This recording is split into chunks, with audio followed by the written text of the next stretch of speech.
Welcome back to Rivals. We're talking about if athletes ran the country. We talked a little bit about how we would handle things at home. Now we're going to talk about how we do things abroad. But before we do that, we talked about our cabinet. We mentioned president, and we said we would be president, but we can't. It's America. We can only have one president. Yeah. So I'll be president because I'm the quarterback, and you're quarterback's going to stand up and claim that one. And you're the defensive lineman. So, you know. So I'm like your Secretary of Defense then. Yeah, it's the Han Solo Chewbacca thing all over, right? You know, I'm like General Mattis. I mean, I don't have a hard time going to sleep at night. I make it so everybody else has a hard time going to sleep at night. Exactly. You know, just you're that quiet force behind. Yeah, if you turn it into a football game and you have Saddam Hussein out there and he'd come around the corner and just tear his head off and break his ribs, you know, the helmet through the rib cage, that kind of all that kind of good stuff. So speaking of Saddam Hussein, we have many enemies abroad. Yeah. Some we know, some are famous, some aren't. We have some folks in North Korea. We've got some people in Russia. We don't know if they're friend or foe. We've got ISIS. We've got all this, you know, this whole crazy thing. So how do you deal with that? And you know, we've got this whole issue about we don't want people to come in the country, and we've got to vet them out. You know, and the president's just like, you know, I'm putting a ban on everything, and it's had some resistance. So what would athletes do in that situation? It has some resistance from, you know, real liberal bureaucrat legal types that, you know, could never play football, because the football world is very clean and pure and black and white. And so what do you do, honestly? Would you? Well, I'd vet people. I'd vet them, absolutely. Do we vet them to come into a football team? No. Do you let a poison apple come into the football team? What is it Joe Gibbs and Don Shula do? So it's very clear, like people, there's a pecking order, and someone comes in and you go, no, you're not going to work here. You're out the door. You're out the door. You cause problems in the locker room. You know, you got a big mouth. They vet them. And there's the enforcer. So who would you put? I'll just tell you who I would love to put as my vetting team, or at least in charge of it. So you get a guy like Deacon Jones, right? Okay. And then you get a guy like Reggie White. And Reggie may be on my diplomacy team. He's you know, he's a reverend, and he's he's a fierce guy. Mean Joe Green. Love him. Yeah. John Randall was in my day. Okay.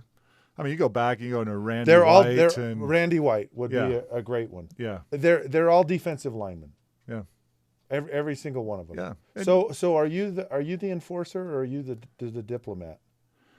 You know what? I have both sides to me. You know, so you're the double agent. I'm a double agent. We'd put you in the Secret Service. I'm good. You'd be double 99, Agent 99. I like it, and I get all the women. Yeah, of course. That's part of being the double at 99. I was gonna say get all the men too, because you know you're there's two sides to you. But you know what's funny? You mentioned linemen, and it's funny in the pecking order in the locker room. I really think the great teams, quarterbacks are obviously always leaders, and among that cabinet, if you will, minimum, right? They just always are.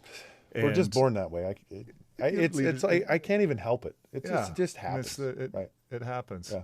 But your linemen, I mean, in the two Super Bowl teams I was on, with Cincinnati and the Redskins, the core leadership of those teams, I think, came out of the line. It's like the foundation of it. Crumry, Munoz, Montoya. Yep. We had a great offensive line that year that we went to Super Bowl XXIII. You know, you go over to the Washington Redskins, and you got the Hogs and Bostic and, you know, Grimm and, you know, all the guys over there. I mean, it's just in our side on the defense. It was always the linemen. It was like the foundation of it. So here's what we do: instead of building an actual wall, we just build a wall of these players. Yeah. And we pay them handsomely, and they just stand there on the border, and they don't even have to say anything. Think about it. Yeah. They just raise an eyebrow, or they kind of go, it ain't happening. Go away. No, you've got to try. You know, in football, you got to try out to make the team, right? I mean, you got to have qualifications to even get there before you allow them on the team. And I honestly think, the United States has become that. We're not the wild frontier that we used to be, 200 years ago, where you risked life and limb to come here and didn't even know you were going to, live when you're forging the frontier, to have your independence from tyranny.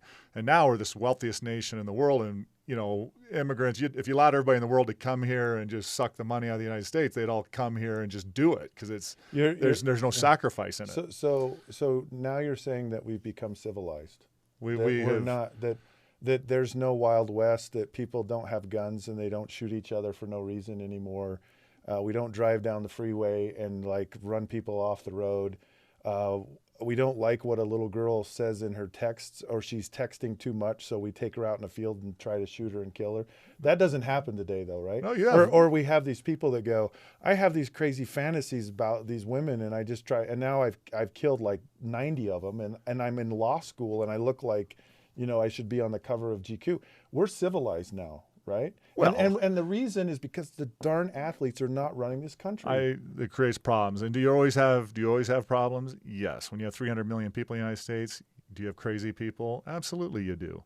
But that doesn't mean you allow more crazy people from around the world to come in and make the problem exponentially bigger. I mean, we've got issues, and we've got, security and law and government in place to stop those things and catch those people when they, go off their rocker.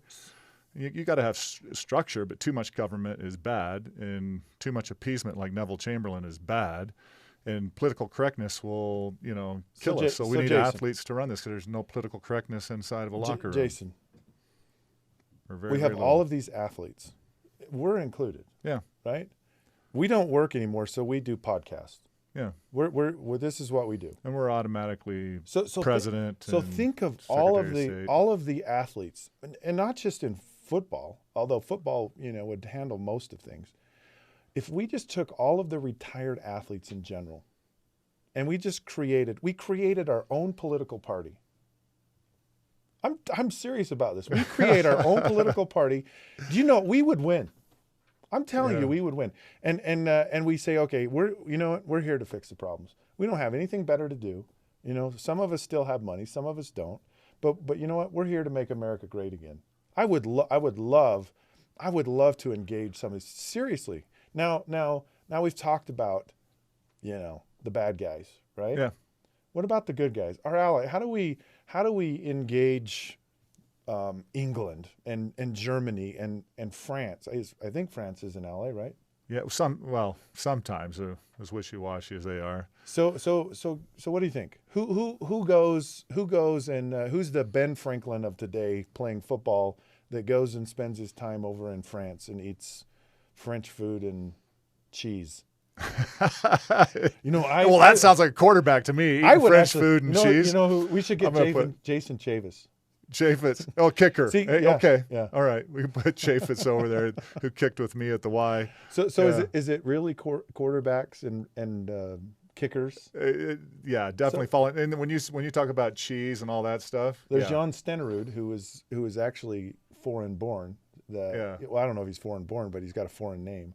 And there's Garo Yepremian, who has, maybe we get all of the foreign name players to go over and be our diplomatic team. I like Chip Lowmiller. There you go. He was a tough guy. He played high school linebacker. He'd go out and tackle people. I mean, he was a tough kicker. Yeah. He was. Gibbs was so funny. He'd get in our team meetings like, kickers on our team are going to hit somebody. They're going to tackle. And if you can't tackle and be a man, you're not going to be a Redskin. I mean, he would just the kickers are like, I got to man up. It was hilarious. So do you think we could get Chavis to go and tackle someone? We should get him in here and ask him that question, because you know what? Yeah. I don't think Chaffetz would go tackle somebody. He'd ask me to tackle him for him. We're buddies. We need to get him on the show. Yeah.